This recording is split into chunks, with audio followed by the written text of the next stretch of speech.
ഇന്ന് യാത്ര ട്രെയിനിലാവാമെന്ന് വിചാരിച്ചു കേട്ടോ. അപ്പോൾ ഞങ്ങൾ പോകുന്നത് മലപ്പുറത്തേക്കാണ്. അപ്പോൾ മലപ്പുറത്തേക്ക് ഇന്ന് ട്രെയിനിൽ ഫസ്റ്റ് ടൈമാണ് പോകുന്നത് കേട്ടോ. അപ്പോൾ മേലാറ്റൂർ പോകണം. മേലാറ്റൂർ എത്തിയിട്ട് അവിടെ നിന്ന് കരുവാക്കുണ്ട് എന്ന സ്ഥലത്തേക്ക് പോകണം. പോകുന്നത് വേറെ ഒന്നിനല്ല, ഇന്ന് നീറ്റ് എക്സാം ആണല്ലോ. അപ്പോൾ ഇപ്പം മോൾക്ക് ഇന്ന് നീറ്റ് എക്സാമിന് വേണ്ടിയിട്ട് പോവുകയാണ് കേട്ടോ. അപ്പോൾ ട്രെയിനിൽ കയറിയപാടെ അവൾ ഉറങ്ങി.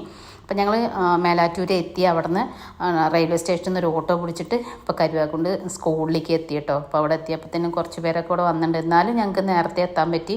കുറച്ച് കഴിഞ്ഞപ്പോഴേക്കും ഇവിടെ വെയിലായിട്ടോ. അപ്പോൾ നല്ല വെയിലാണ്, രാവിലെ തന്നെ നല്ല വെയിലായിരുന്നു. അപ്പോൾ പാരൻസിനെയൊക്കെ പുറത്താക്കി ഇവർ. എന്നിട്ട് അകത്തേക്ക് കുട്ടികൾക്ക് മാത്രം പോകാനുള്ള അലൗഡ് ഉള്ളൂ കേട്ടോ. അപ്പോൾ അത് എല്ലായിടത്തും അങ്ങനെ തന്നെയാണ്. അപ്പോൾ ഞങ്ങൾ കുട്ടികളൊക്കെ അവിടെ അകത്തേക്ക് പോയതിന് ശേഷം ഞങ്ങൾക്ക് ഇവിടെ ഒരു കോളേജിൽ അവർ പോയി ഇരുന്നോളാൻ പറഞ്ഞിട്ട് അവിടെ സെറ്റാക്കിയിട്ടുണ്ടായിരുന്നു കേട്ടോ. അപ്പോൾ കുട്ടികളകത്ത് കയറി ഇതാ ഗേറ്റ് അടച്ചു.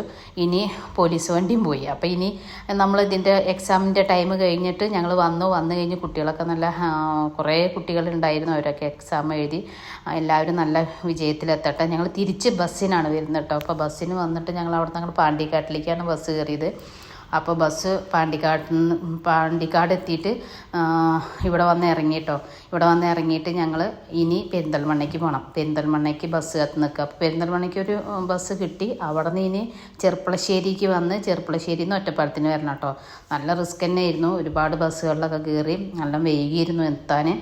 അപ്പോൾ പെരിന്തൽമണ്ണ എത്തിയപ്പോൾ തന്നെ രാത്രിയായി തുടങ്ങി കേട്ടോ. അപ്പോൾ അവിടെ എത്തിയപ്പോൾ ഈ പള്ളി കണ്ടപ്പോൾ ഞാൻ വീഡിയോ എടുത്ത കേട്ടോ. നല്ല വലിയൊരു പള്ളിയായിട്ട് തോന്നി, നന്നായിട്ട് തോന്നി. അപ്പോൾ ഞാനത് വീഡിയോ എടുത്ത കേട്ടോ. അപ്പോൾ ഈ ഒരു പെരിന്തൽമണ്ണ ഉള്ളവർക്ക് ഈ പള്ളി അറിയാം, അല്ലാത്തവർ ഉണ്ടെങ്കിൽ കമൻറ്റ് ചെയ്യാൻ മറക്കരുത് കേട്ടോ. അപ്പോൾ എല്ലാ കുട്ടികൾക്കും നല്ല വിജയം ഉണ്ടാവട്ടെ. ബായ്.